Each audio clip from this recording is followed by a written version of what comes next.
Hello everyone, I hope you all are doing great.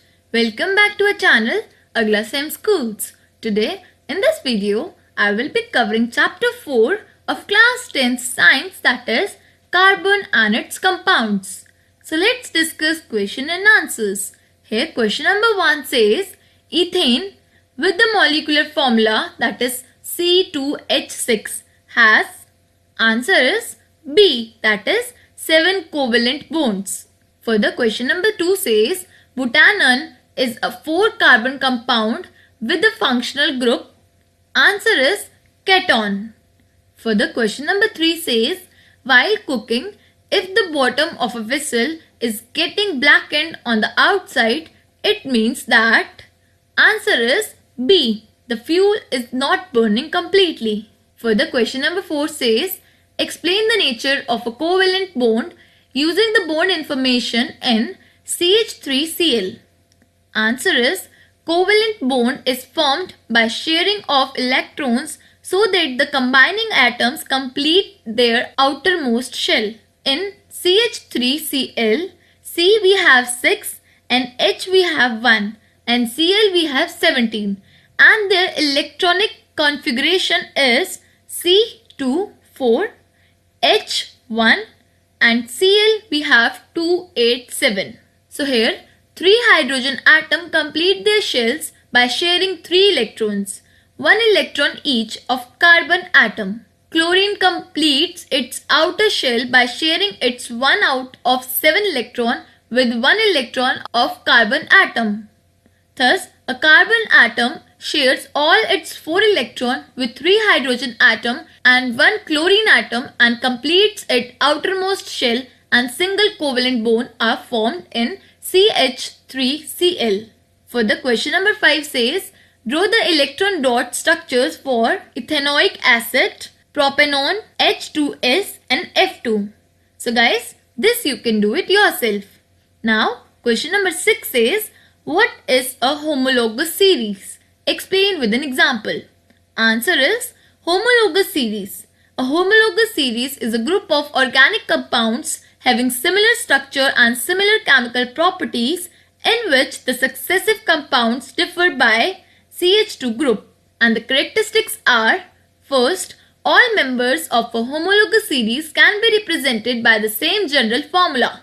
For example, the general formula of a homologous series of alkanes is CnH2n plus 2, in which N denotes the number of carbon and hydrogen atom in one molecule of alkane.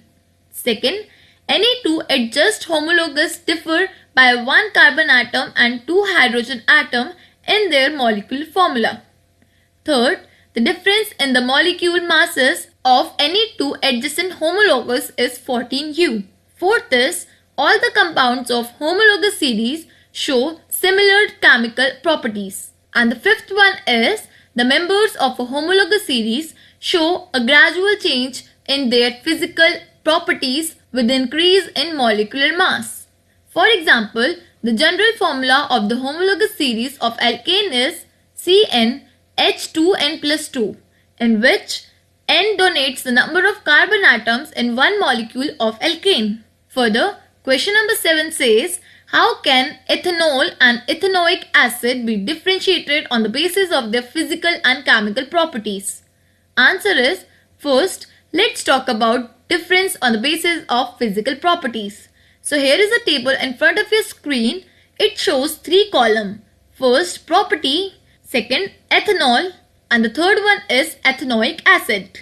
So, state, liquid, and ethanoic acid is liquid. Second, odor.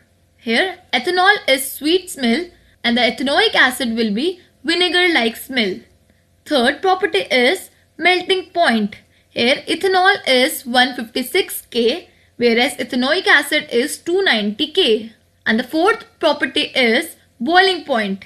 Here, ethanol is 351 K and ethanoic acid is 391 K. Now, let's talk about the difference on the basis of chemical properties. First test is litmus test. Here, no change in the color of litmus paper, whereas in ethanoic acid, blue litmus solution turns into red. Second test is sodium hydrogen carbonate test. Here C2H5OH plus NaHCO3 gives you no reaction, whereas in ethanoic acid CH3COOH plus NaHCO3 will give you CH3COONA plus H2O plus CO2. Now question number 8 says, why does micelle formation take place when soap is added to water? Will the micelle be formed in other solvents such as ethanol also? Answer is, micelle formation takes place when soap is added to water because the hydrocarbon chain of soap molecules are hydrophobic, that is water repelling, which are insoluble in water. But the ionic ends of soap molecules are hydrophilic, that is water attracting and hence soluble in water. Such micelle formation will not be possible in other solvents like ethanol, in which sodium salt or fatty acids do not dissolve.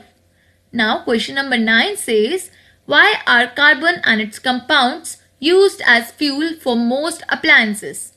Answer is, carbon and its compounds give a large amount of heat per unit weight and are therefore used as fuels for most appliances. Now question number 10 says, explain the formation of sesame when hard water is treated with soap. Answer is, hard water contains salts of calcium and magnesium. Calcium and magnesium reacting with soap form insoluble participate called sesame. The sesame formation lessens the cleansing property of soap in hard water. Now question number 11 says, what change will you observe if you test soap with litmus paper? Answer is, red litmus will turn into blue because soap is alkaline in nature. Blue litmus remains blue in soap solution. Further question number 12 says, what is hydrogenation? What is its industrial application? Answer is, the addition of hydrogen to an unsaturated hydrocarbon to obtain a saturated hydrocarbon is called hydrogenation. The process of hydrogenation takes place in the presence of nickel or palladium metals as catalyst.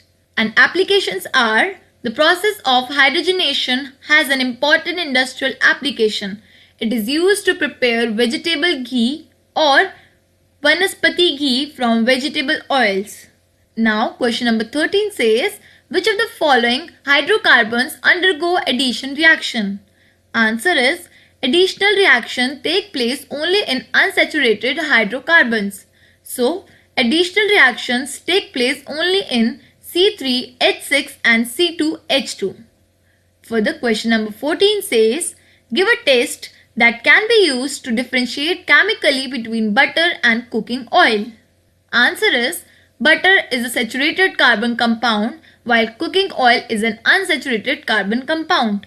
An unsaturated carbon decolorizes bromine water while the saturated compound cannot decolorize it. So, we can distinguish chemically between a cooking oil and a butter by a bromine water. Add bromine water to a little of cooking oil and butter taken in separate test tube. So here, cooking oil decolorizes bromine water, showing that it is an unsaturated compound, whereas butter does not decolorize bromine water, showing that it is saturated compound. Now, the last question of this chapter is, explain the mechanism of a cleaning action of soap. Answer is, when a dirty cloth is put in water containing dissolved soap, then the hydrocarbon end of the soap molecules in micelle attach to the oil or grease particles present on the surface of dirty cloth. In this way, the soap micelle entrap the oily or greasy particles by using its hydrocarbon ends. The ionic ends of the soap molecules in the micelles, however, remain attached to water. When the dirty cloth is agitated in soap solution, the oily and the greasy particles present on its surface and entrapped by soap mixels get disappeared in water, due to which the soap water becomes dirty but the cloth gets cleaned. The cloth is cleaned thoroughly by rising in clean water a number of times. So guys, here I have covered all the questions of this chapter in this video. I hope you like this video. And if you have any query or any doubt related to any of the question discussed, please put your query in the comment section below.